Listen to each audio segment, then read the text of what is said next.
Hello বন্ধুরা, সবাই কেমন আছো? আশা করি সবাই ভালো আছো। এই যে দেখো, আমাদের মাঠে মেশিন ঢুকে পড়েছে। কিভাবে ধান কাটা হচ্ছে দেখে নাও। কার কার ওখানে মাঠে ধান কাটা হচ্ছে আমাকে কমেন্ট করে জানিও।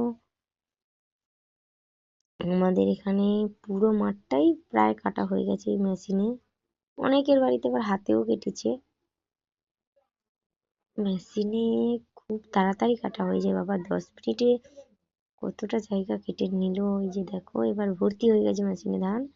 কাটা হয়ে গেছে ধান, এবার ঢালবে। এই যে পেপারে ঢালা হচ্ছে দেখো।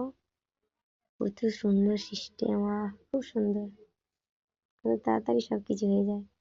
কাটতে হলো না, বানতে হলো না, ঝাড়তে হলো না, সবটা একসাথেই হয়ে গেল। ঠিক আছে বন্ধুরা, তোমরা সবাই ভালো থেকো, সুস্থ থেকো। টাটা।